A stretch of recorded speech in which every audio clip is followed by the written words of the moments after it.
Good morning po sa ating lahat. Good morning. Sabihin niyo po yung katabi niyo, good morning. Nakakain naman po tayo lahat ng almusal, no? Hindi pa. Ng masarap na sopas at pandesal. So, before anything else, let us all bow our heads and let us pray.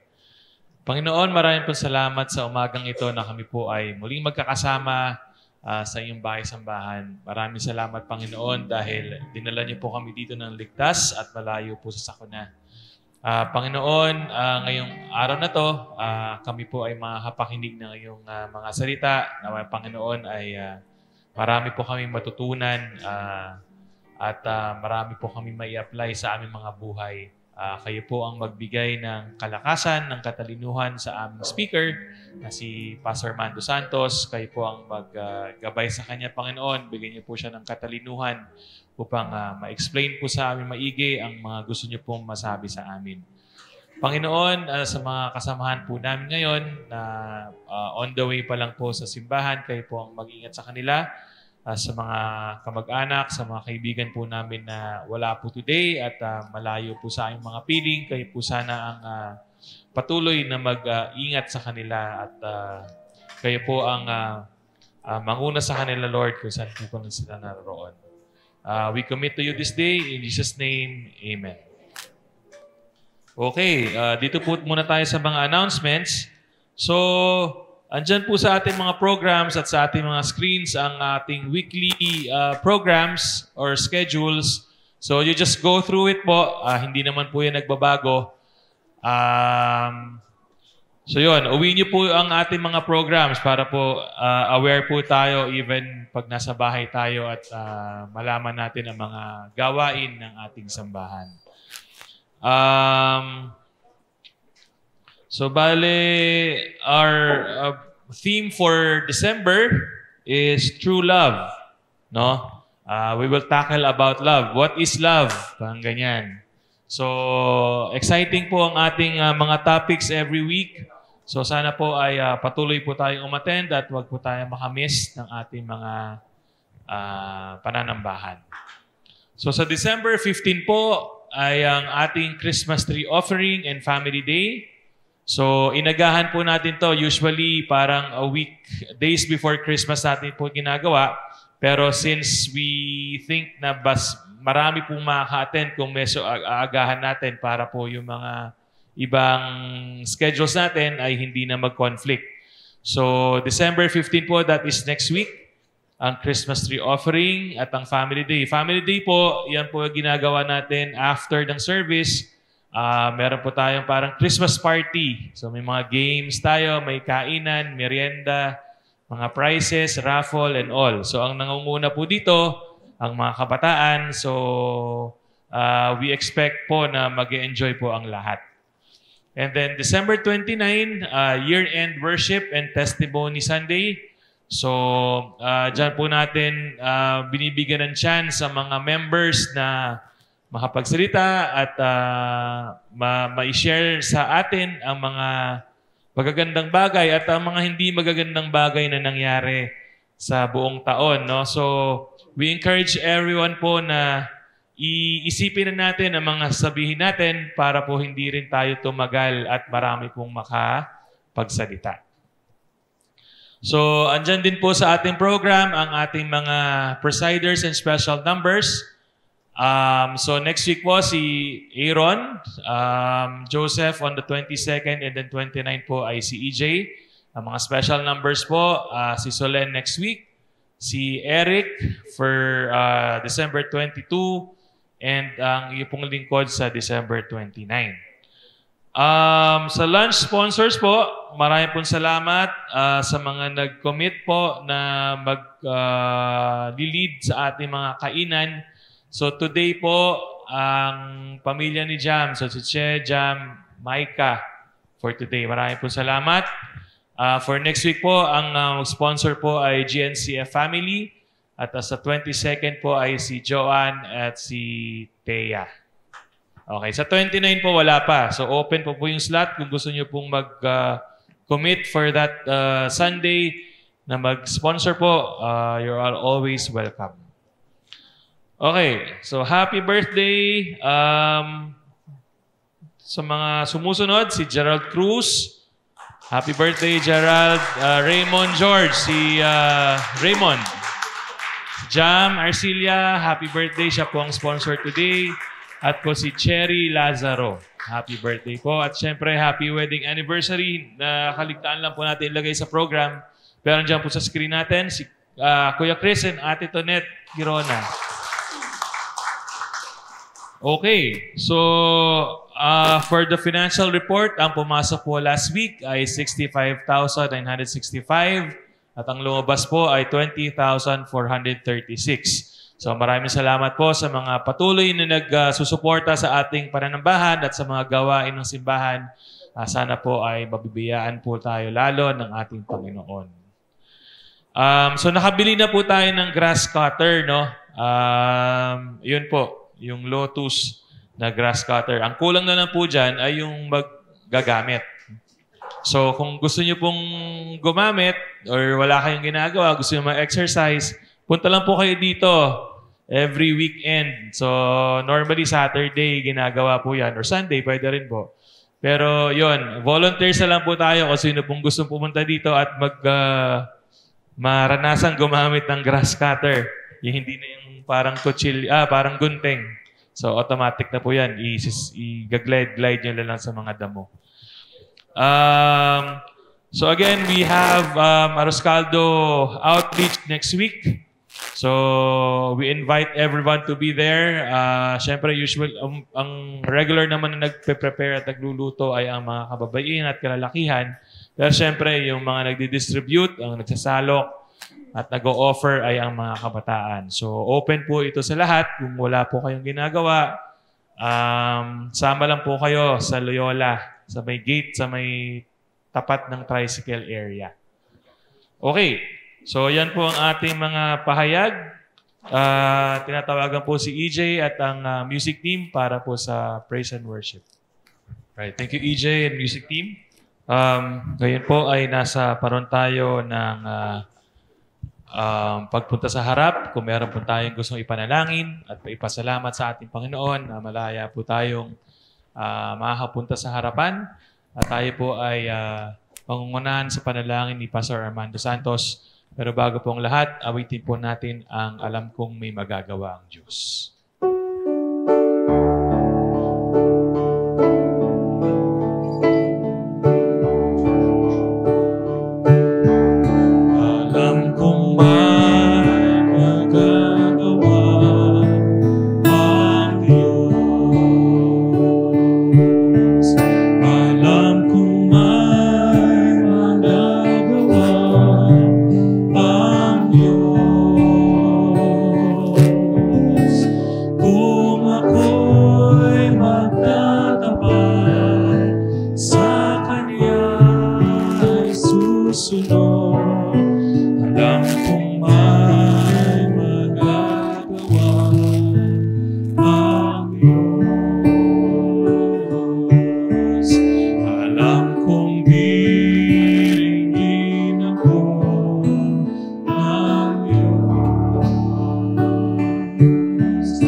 Inaanyahan po lahat ng mga may manalangin para sa ating Diyos.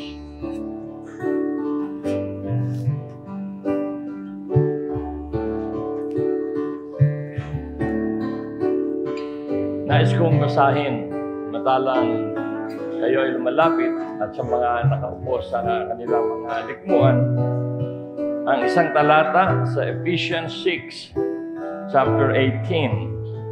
Ganito po ang sinasabi. Ang lahat ng ito'y gawin ninyo sa pamamagitan ng mga panalangin at pagsamo. Manalangin kayo sa lahat ng pagkakataon. Sa patnubay ng Espiritu. Kaya't lagi kayong maging handa at patuloy na manalangin para sa lahat ng hinirang ng Diyos. Mga kapatid, prayer is a way of communicating with God. And as we communicate with God, we confirm sa ating mga sarili the power of prayer. And also the importance of prayer. At ito ay binibigyan ng halaga, pagpapahalaga ng banal na kasulatan. Kaya nga sa Ephesians 6:18, ang sabi diyan, always pray. Always ask God's blessings. And in this regard, nawa ay nasa puso natin ang katotohanan na tayo lahat ay naniniwala sa kapangyarihan ng panalangin, naniniwala sa kahalagahan ng panalangin bilang pangako ng ating Diyos. Kaya po, tayong lahat, I want everybody to be in the spirit of prayer. Bow our heads. Stop what we are doing and simply open our hearts to God. Aming Diyos at aming Ama, we affirm, Lord, before you that prayer is so powerful. Prayer is so important na hindi namin kaligtaan sa lahat ng pagkakataon at panahon ang makipagtalamitan sa iyo, makipag-usap sa iyo, lumapit sa iyo sa panalangin at pagsamo. Because we know, Lord, we affirm that only you can answer our needs. You alone can do miracles and wonders to our lives. And we also like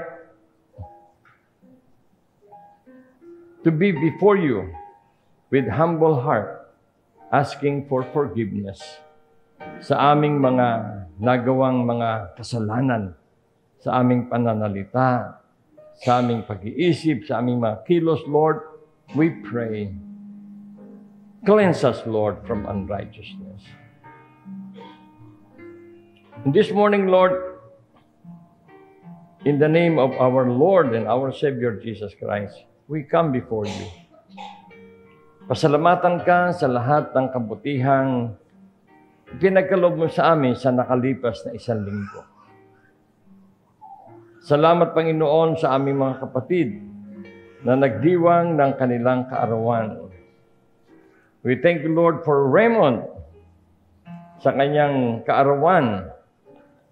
Kapasalamat kami, Panginoon, sapagkat binigyan mo siya ng talento, special gift, especially in computer and internet, na nagagamit niya, Panginoon, sa kanyang ministry sa iyong kaharian through Good Neighbor Christian Fellowship. Kaya po, meron kaming maayos at epektibong multimedia kasama ng kanyang mga staff. And we pray, Lord, that you will continue to bless his life, spiritually and professionally. Salamat din kay Gerald Cruz na nasa Canada, that you also extend your hands to him, Lord. Bless him and keep him well sa kanyang trabaho, sa kanyang buhay sa Canada. Salamat din, Panginoon, kay Najam, kay Cherry, that you also allowed them to celebrate their birthday last week. Salamat din, Panginoon, sa wedding anniversary ni Chris at ni Tonette. They are not with us, pero online, Lord, they are with us, worshiping with you. We pray that you will continue, Lord, to bless their relationships and their life. Narito sa harapan, Panginoon, meron pa kaming mga kapatid marahil ay nagpapasalamat sa kanilang mga tinanggap na biyaya mula sa iyo. Sa anumang uri nito, Panginoon, tanggapin mo nawa ang kanilang pasasalamat. Nasa harapan, Panginoon, ang may mga karamdaman. Patuloy sila, Panginoong, nagpapahayag ng kanilang pagtitiwala sa iyo, na ang iyong pagpapagaling ay darating sa kanila. Tulungan mo ang kanilang pagtitiwala, aming Diyos. They will continue to have strong trust, strong faith sa iyong kapangyarihan, sa iyong kahabagan. We would like also to pray for Aaron who is sick right now, that you will also, Lord, touch him with your hands. Heal him, Lord, para po he can resume his work tomorrow. Yung aming mga kapatid sa ibang bansa, ang aming mga mahal sa buhay, Lord, you know their name. You know where they are. You know what they are doing. And we pray, patuloy mo rin silang pagpalain at ingat. Salamat po, Panginoon, na they continue to be with us online on Sunday, that we are here in your temple to offer you our praise and our worship. Pagpalain mo, Panginoon, ang iyong mga anak na humihingi ng guidance sa kanmang desisyon na dapat nilang gawin. That you will, Lord, lead them to the right path, to the right decision, na meron sila, Panginoong, kapanatagan ng isip at ng puso. That whatever decisions they will have to make is only because you lead them. Dalangin namin, Panginoon, sa iyo ang ibang mga anak mo na may mga tanging kahilingan, Lord. They may not be able to verbalize, yet in their heart, Lord, you know. You are our God who can read our mind. You can fathom our heart. And we pray, Lord, katagpuin mo ang kanilang mga pangangailangan. Salamat, Panginoon, sa iyo sapagkat sa iyong church dito sa Good Neighbor, we know that prayer is powerful, prayer is important, at hindi kami maglilikat, Panginoon, na amin pong ma-enjoy ang privilege na we can communicate with you. Tanggapin mo ang kanilang mga dalangin, amin Diyos, ang kanilang samo.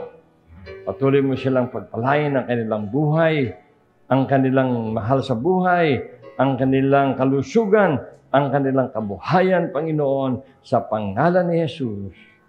Amen at amen. Ngayon po ay dadali natin sa harapan ng ating mga tithes, pledges, and love offering habang tayo po ay nakakarinig ng masayang tugtugin.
Tayo po ay saglit na manalangin.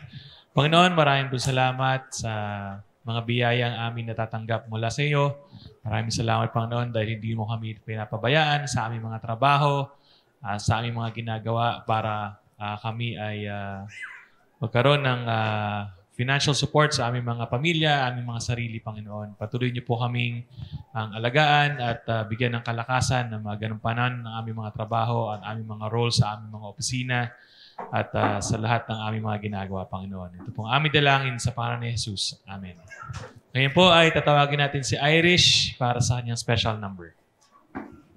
Amen. Thank you, Irish. Manang-mana kay Perry ang boses. Cool as a cucumber. Huh? Good morning. Marami sa inyo ang kanina ngumingiti pag nakita ko. Kasi suot ako nito. Alam po ba ninyo, ito ay 24 years old na. Ito po ay ginamit namin ni Boy nung kasal ni Junjun.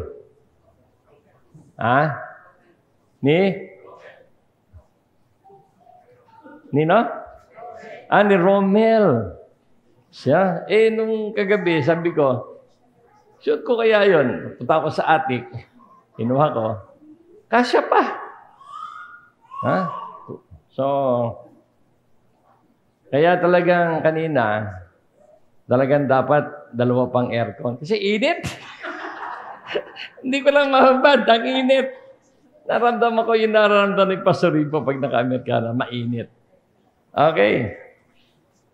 And we are happy that despite the distance, hawak ko aking cellphone, narito yung mga pangalan ng mga kapatid natin na naka-online.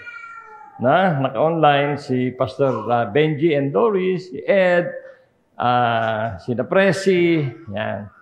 Si Michael, dito. Kaya lagi ko sinasabi, send that messages because masaya kami pag nababasa namin na you are with us in our worship every Sunday online.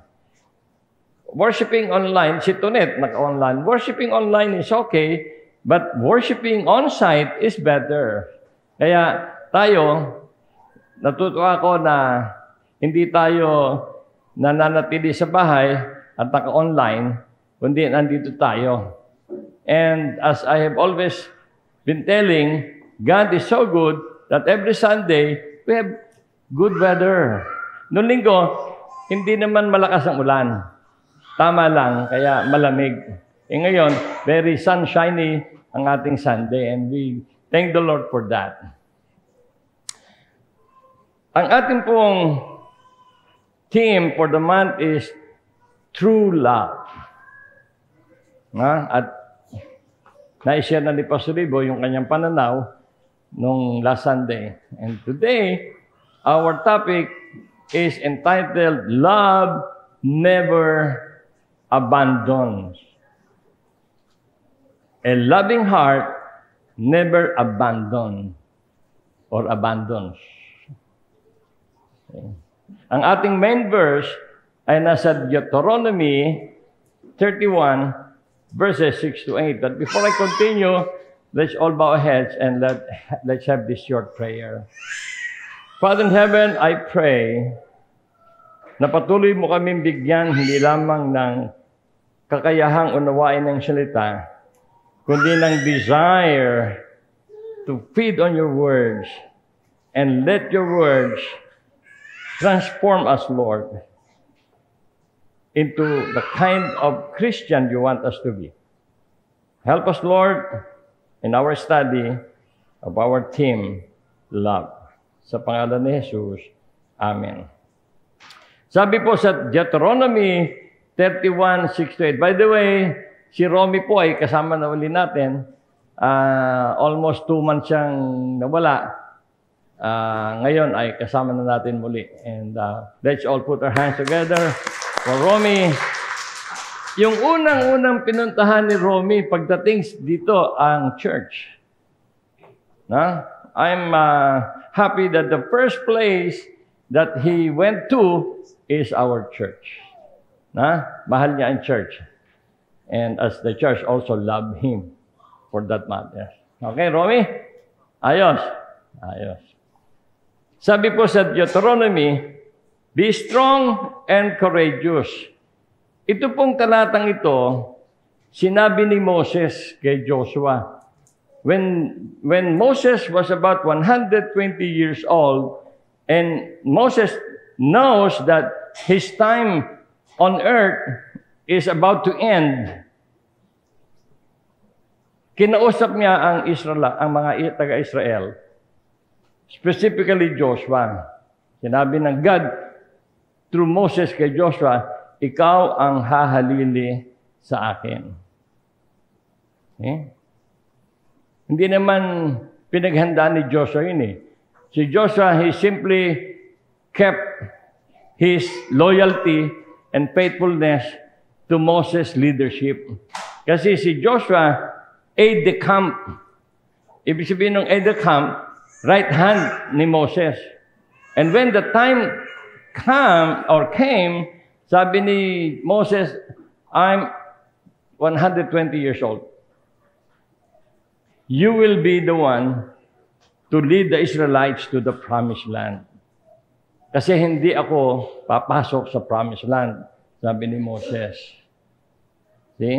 Kaya, ngayon pa lamang, sinasabi ko na sa mga professional, datating ang time, sasabihin ko sa kanila, I am 120 years old na. Kayo na ang ihalili. Okay. Pero may tagubilin si Moses kay Joshua.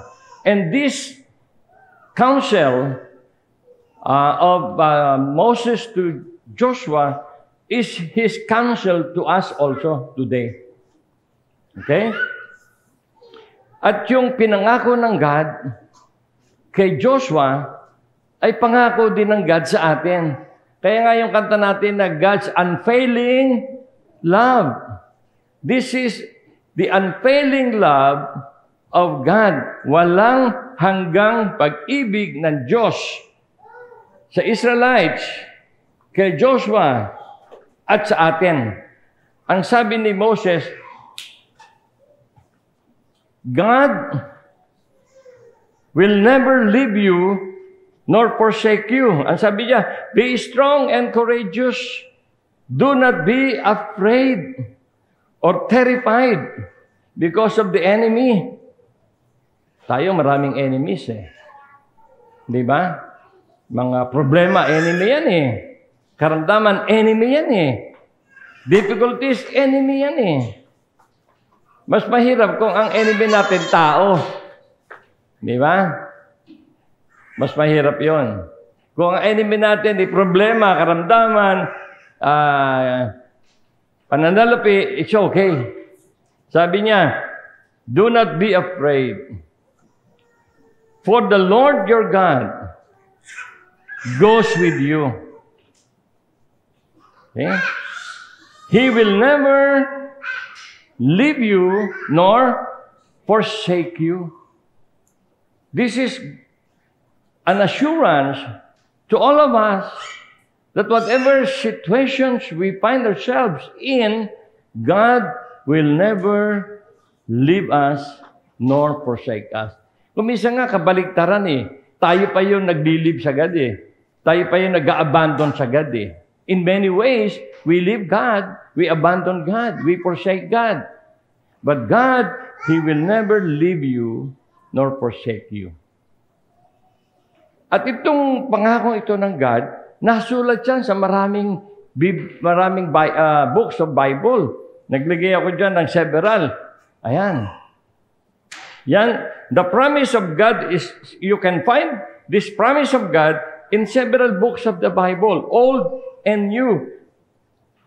Chronicles, Kings, Peter, Deuteronomy, Genesis, Hebrews, Joshua, Matthew, and the Psalm. Just to emphasize the unfailing love of God. Okay? The promise of God that He will always be with us. God is with us. Okay? Yun title nung isang concert ni Don Moen. God is what? God is with us. Okay? Sabihin niyo sa katabi niyo, God is with you. And we have to say that in full conviction. Kasi tayo madalas, pag mayroong mga problema o mayroong pangangailangan, ang unang nasa isip natin, nag-aalala tayo, nababalisa tayo, hindi ba? O, kaya nga sabi ni Paul, do not be anxious, have no anxiety. The Lord will continue to be with us.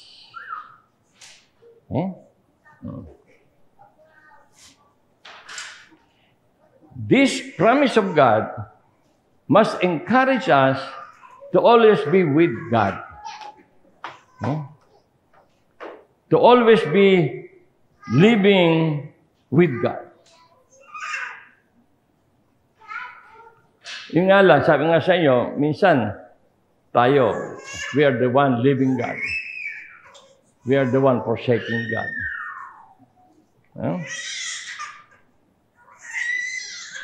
Even when we commit sin and repent and return to God, God's loving mercy and grace is available to us. Natatandaan ninyo yung prodigal son. Yung prodigal son, he wanted to live all by himself. He wanted to experience living by himself. Hanggang sa mapariwara ang buhay niya. But when he woke up to reality and told himself, I will go back to my father, the father did not forsook him. The father did not shove him away. The father welcomed him. Diba? At a distance, the father saw the son coming back and he met the son. That's the kind of love God has. Love that will never abandon His love. The people whom He loved, He will never abandon. Okay? Napakagandang talata po niyan.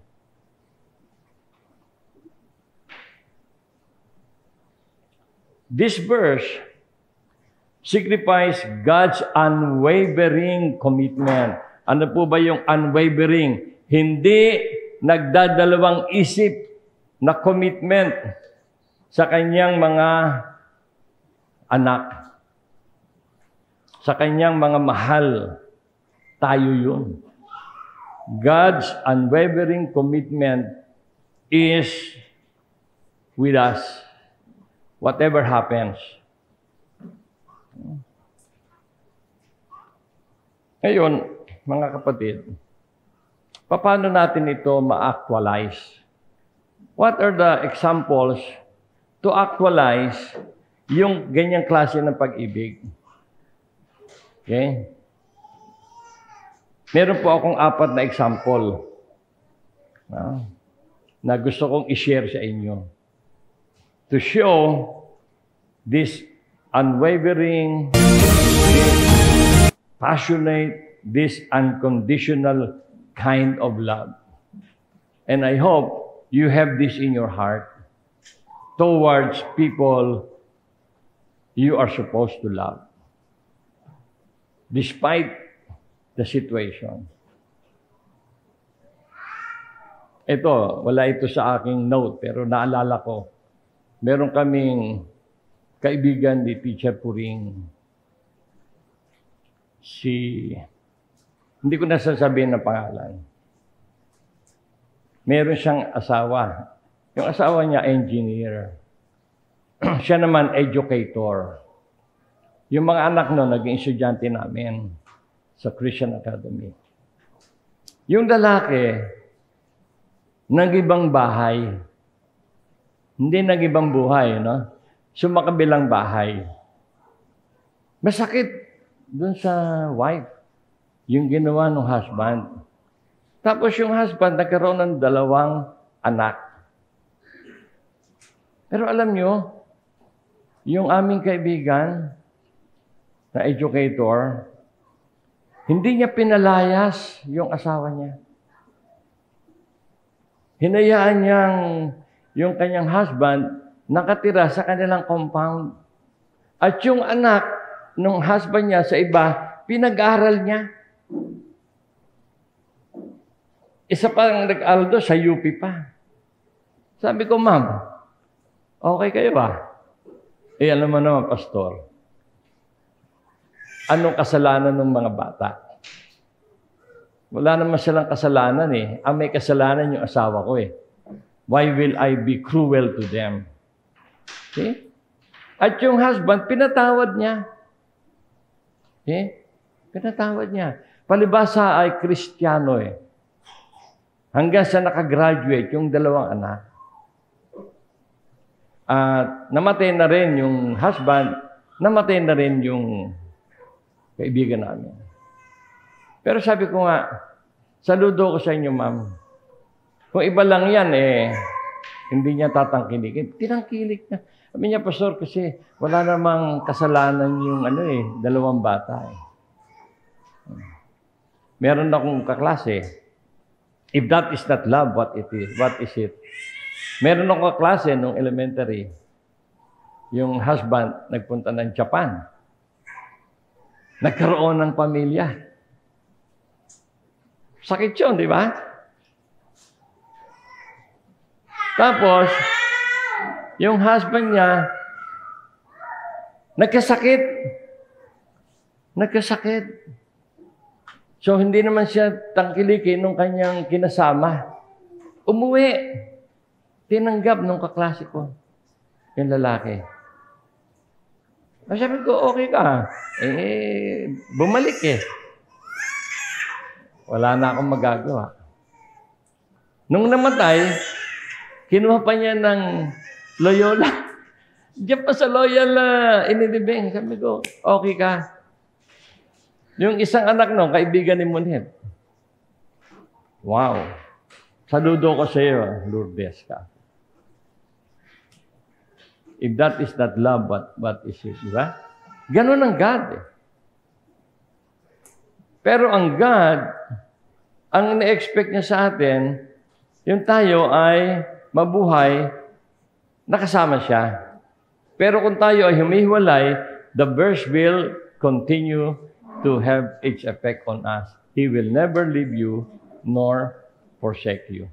There are 4 instances in the Bible that shows this kind of love.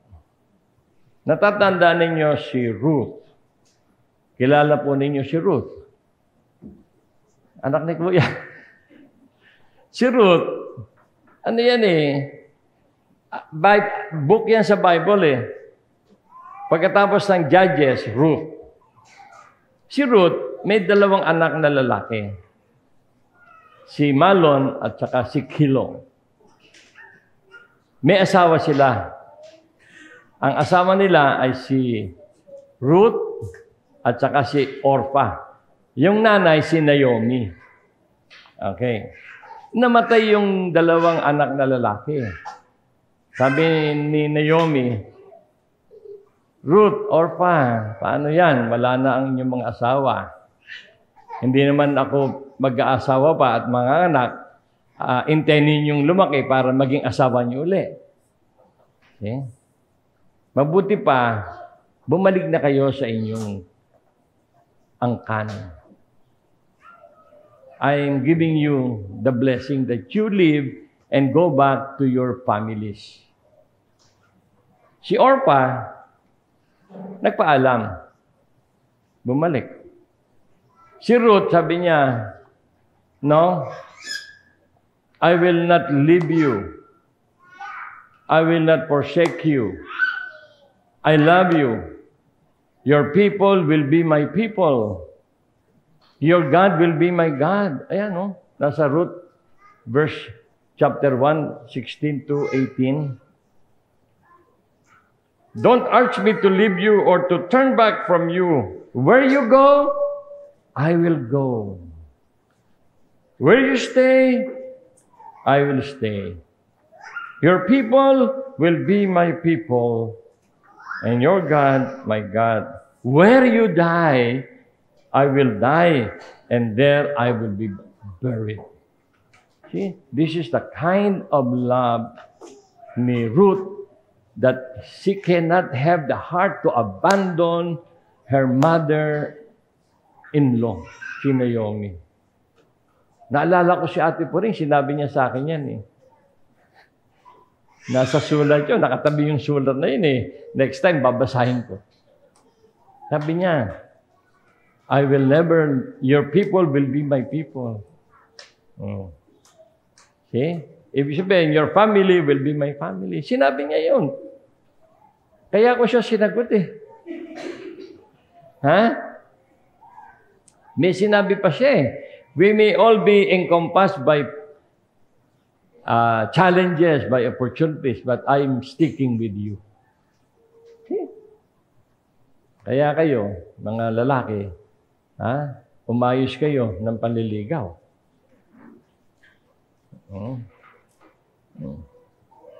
Si Ate Veronica, yung nanay niya, hindi niya iniiwanan sa kanila. Saka Kuya Aaron. Pag saan sila nagpunta, kasama si Uwa. Diba? Tama. Ganun. Hindi sinasabi ni na Aaron, ni na Veronica na, Ama, balik ka na sa Cebu. No? You will be with us. Okay? Pati si Mandy, saka si Tina, nung buhay pa si nanay, nasa kanila. Okay? Hindi nila pinabayaan. That's Ruth's strong stand to show her love to Naomi. Okay? Pangalawa, si Jonathan at si David. Yan ay nasa 1 Samuel. Si Jonathan, anak ni Saul, ni King Saul. Alam nating lahat na si King Saul, dumating ang time na masyado siya nagselos kay David. Kasi si Saul, pinupuri ng mga tao, si David, pinagbubunyi. Sabi nga, 1,000 people is praising me. Si David, 10,000. Ay, nagselos. Kaya si King Saul, gusto niyang patayin si David.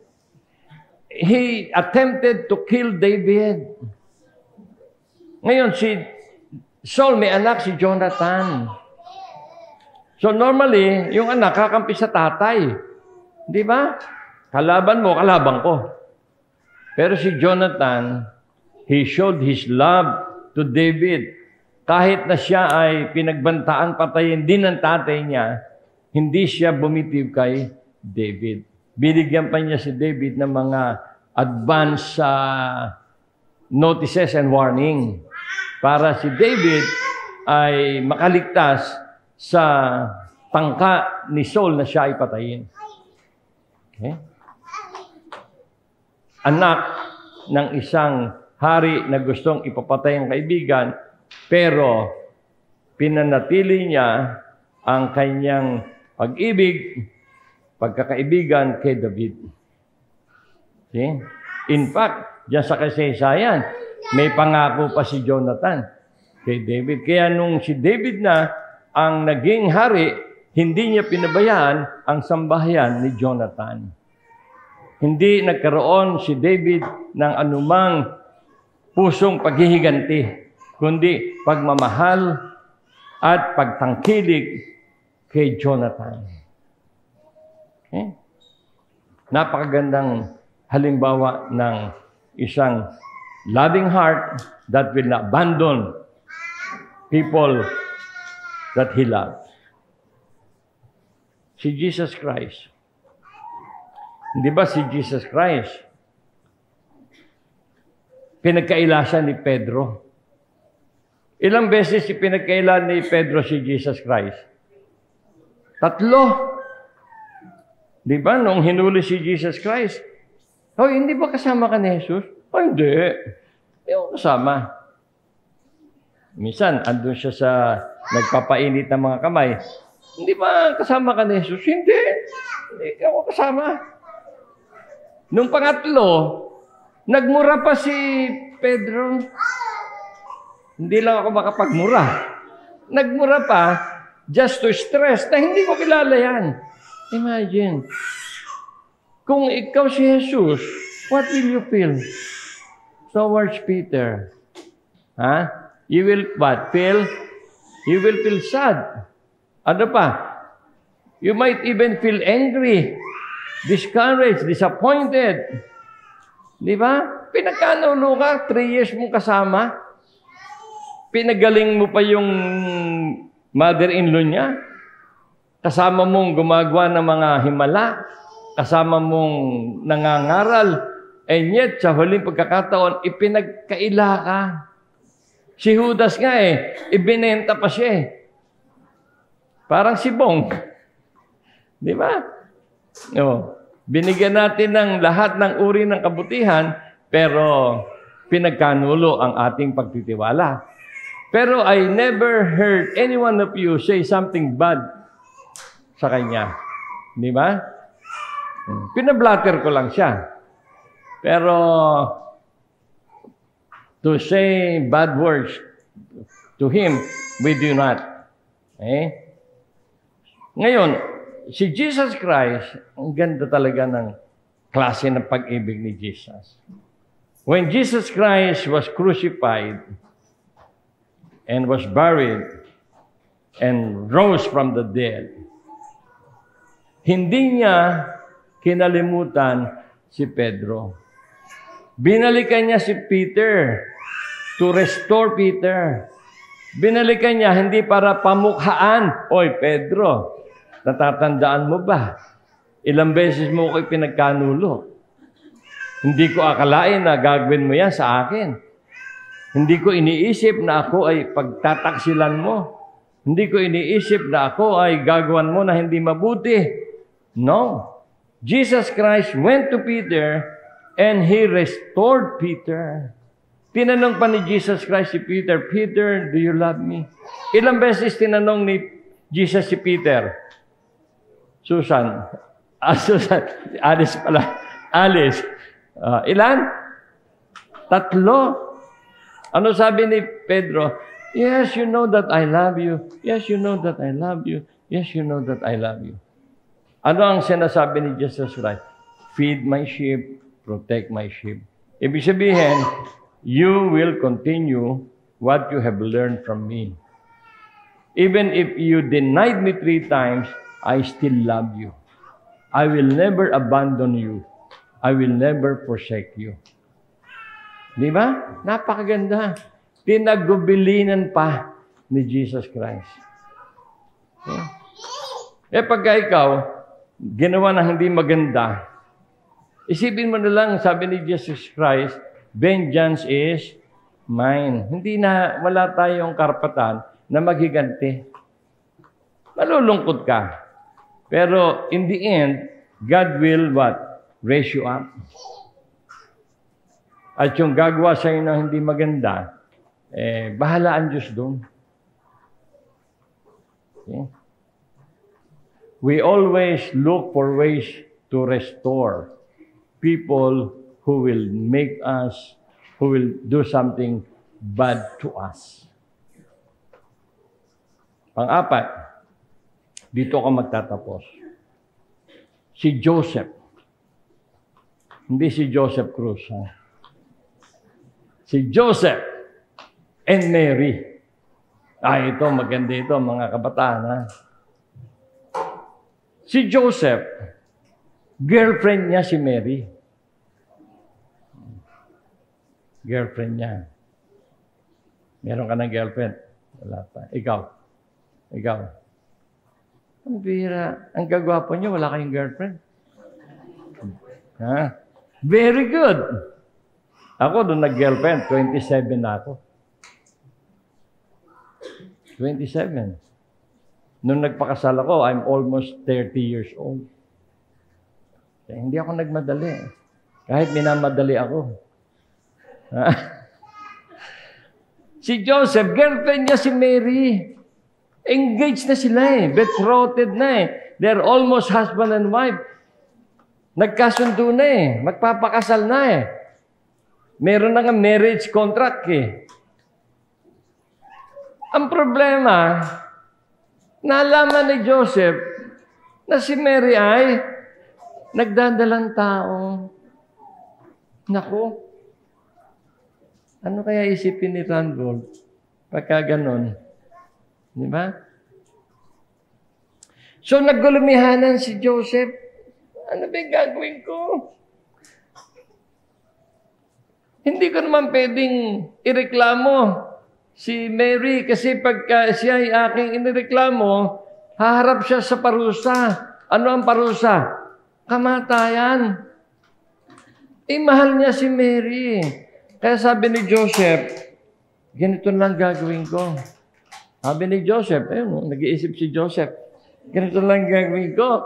Hihiwalayan ko na lang siya ng palihim para hindi siya ma-expose. Kasi yun ang klase ng pag-ibig ni Joseph kay Mary. So, handa na siya Kaya lang, nung siya natutulog, dumating ang anghel. Si anghel. Sabi ni anghel, Joseph, wag mong ituloy ang balak mo. Kasi si Mary, yung nagdadalang tao, yan ay galing sa Holy Spirit. Kasi mayroong role na gagampanan niyang magiging anak ni Mary. Actually, ang pangalan niya ay tatawaging Emmanuel. Ano ibig sabihin ng Emmanuel? God be with us. God be with us. So don't pursue your plan to separate from Mary. So ano ginawa ni Joseph? Pinakasalan niya. Sinunod niya ang kagustuhan ng God. Okay? Pero Joseph has all the right na hiwalayan si Mary. He has all the right. But his right, pinailalim niya sa kalooban ng Diyos. Okay? Pinanganak si Jesus. Kaya tayo may Christmas. Okay? If that is not love, hindi ko alam kung ano yun. Okay? You never abandon people you love. God loves us. He will not abandon us. If we love God, we will not abandon God. You will not abandon your parents, children. Do not abandon your parents. Okay? Do not abandon your family. Love must prevail. Okay? At every one of us must be able to honestly say, I will never leave you. I will never forsake you. If we can do that, that is love. Sabi nga, for God so loved the world. Take away love, there is no relationship amongst us. Kaya kayo, ngayon pa lang, nasa puso mo, I will not abandon my papa and my mama. Okay? Di ba? Alam nyo, kilala ninyo si Ronaldo, yung sikat na Rinaldo, yung sikat na soccer player, billionaire yun. Hanggang ngayon, yung nanay niya, kasama niya sa kanila. Hindi niya iniiwanan ang nanay niya. Sabi niya, nung kami mahirap, hindi kami iniwanan ng nanay namin.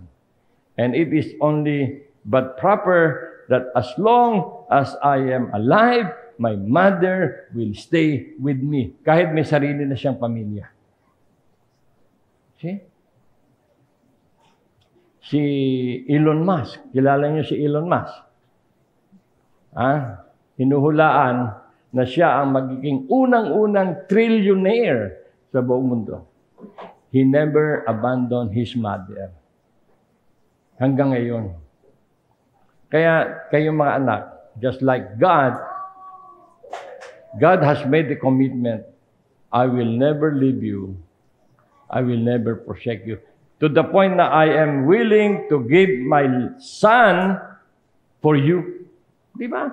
Yung pag-ibig ng God, yung agape love, sacrificing love ng God, yung unconditional love ng God, yung passionate love of God, nasa atin yun eh.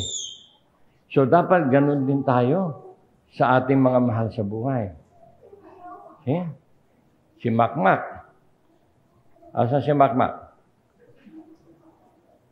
Ayun na, never abandon your lola. Sabi ko nga kay Ate Puring, there will come a time, Tina Lydia, pag nagpunta yan sa church, nakakotse. Pag nakabili na ng kotse si Makmak. Ha? Huwag kang mag-aasawa hanggang hindi mo na isasakay sa kotse ang nanay mo.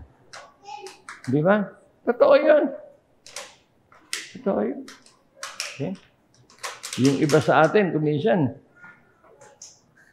ang daling kalimutan ng nanay, tatay. Tingnan niyo si Ate Piring hanggang ngayon. Hindi siya pinababayaan. Ni Joey. Ha? Ha? Sabi ko nga kay Cosme, alam mo, Cosme, mahal ka ng anak mo. Si Mia, mahal ka. Mapalad ka, mahal ka ng anak mo. Mahal ka rin ng manugang mo. Di ba? Huwag ka na mag-aasawa. Para isa lang ang mamahalin ni Xavier at saka ni Mia. Okay? Si Doris, Junior, si Ate. We must all make a commitment. Dapat masabi natin din, si Alice, wala na nagmamahal. Nabalo na eh. We must be able, with full confidence, masabi natin sa ating mga magulang, I will never leave you nor forsake you. Di ba? Tingin yung mga anak namin nasa village. Kasama namin. They never leave us. They never forsake us. Si Mandy, pagdating sa bahay yan, unang pupunta sa amin yan. Bago kay Tina, pupunta sa amin. Pero dumidiretso sa kusina.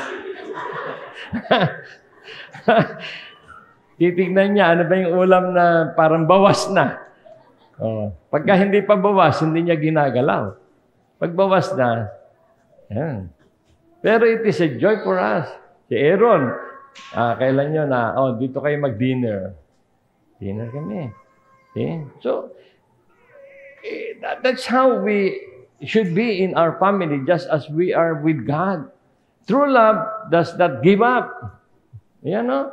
It finds a way to prevail against all odds. See? Di ba sabi ng Bible, honor your father and your mother. Walang adjective to describe. Basta honor your parents. True love does not give up. Give up na ba kayo? No. Especially our love towards God. We should never give up. Meron pa bang karotong yon? Love conquers all things. See? Natatakpan yan. Love covers any kind of sins. Okay? Number 3, do everything in love. You know, 1 Corinthians 16:14, everything that you do, kahit na halimbawa, nag-offer kayo ng food, it should be done in love. Okay? So when you accept the food, accept it in love. Hindi yung pagtanggap nyo, ito na naman. Adobo na naman. Ang alat. Ang tabang. Nagpasalamat pa kayo sa God. Tapos, Alam niyo ako, lahat ng kinakain ko, walang lasa. For 1 month, I am in diet. 1 month, walang lasa. Walang kalasa-lasa. Pero hindi ako nagre-reklamo. See? Katapusan ko na ngayon. Kumain, ha? Hindi yung katapusan ng... Kasi bukas, mag-examine ako sa dugo. Okay? Kaya I had to, at yun, painstakingly, niluluto ni Ate Puring. Okay? Ano pa? True love is always sacrificial, self-giving, merciful, compassionate, sympathetic, kind, generous, patient. Nasaan yan? 1 Corinthians yan eh. Okay? Hindi ako nagsasabi niyan. Yan ang nasulat sa Biblia. Kaya hindi nyo sasabihin na, yun ang sabi ni Chairman. No, yun ang sabi ng Biblia. Okay? Yun ang sabi ng Biblia. A loving heart, feel your heart. Is it a loving heart? If your heart is a loving heart, you will never abandon whom you love. Just like God. Amen? Tayo po'y manalangin. Panginoon, salamat po sa iyong pangako. To the Israelites, to Joshua, to us, you will never leave us nor forsake us. Against all odds, Lord, we can always depend on your unfailing love. Tulungan mo kami, Panginoon, na hindi lamang namin ito ma-demonstrate sa iyo, kundi sa aming mga sariling pamilya. Mangiba mo sa amin ang principle. We will never leave, we will never forsake whom we love. Pagpalay mo, Panginoon, ang iyong mga salita sa aming buhay. Na ito, Panginoon, ay patuloy na mag-shape sa aming mga buhay, sa aming pamumuhay. Help us, Lord, to let love prevail in us towards everyone, especially to our family and to our fellow believers. This is my prayer in Jesus' name. Amen and amen. Para sa ating closing prayer and benediction, si Pastor Manny. Amen. Tayo po ito mayong lahat. Tayo manalangin. Aming Diyos at aming Ama, patuloy po kaming nagpapasalamat sa iyo. Sa iyong kagandahang loob sa amin. Sa iyong patuloy na kabutihan sa amin. Sa iyong patuloy na kahabagan that despite the fact that we find ourselves away from you, you will always, Lord, assure us that you will be with us, that you will never leave us, you will never forsake us. At sa amin pong pansamantalang pagpipinid ng aming pananambahan, even while we will have our lunch fellowship and go home, nawa aming Diyos ay tulungan mo kaming matatak sa aming puso at isip ang iyong mensahe sa amin, Panginoon, that we will always be with you. We will always be with our family. We will always be with people we love. We will always, in full humility, be able to say to them, we will never leave them, we will never forsake them. Pagpalain mo, Panginoon, ang aming pong mga senior citizens, ang aming professionals, ang aming mga estudyante, ang aming mga business members, ang iyong patuloy na pag-iingat ang sumaamin, Panginoon, at magbigay sa amin ng positive attitude, positive mind and spirit to always look at the bright side of life. To always look around with positive eyes. Makita namin na kagandahan ng kapaligiran. Makita namin ang kagandahan ng iyong pag-ibig sa amin lahat. Lord, it is my prayer that you will keep us, that you will bless us, that you will let your face shine upon us and be gracious to us, that you will turn your face to us and give us peace, now and forevermore. Amen and amen.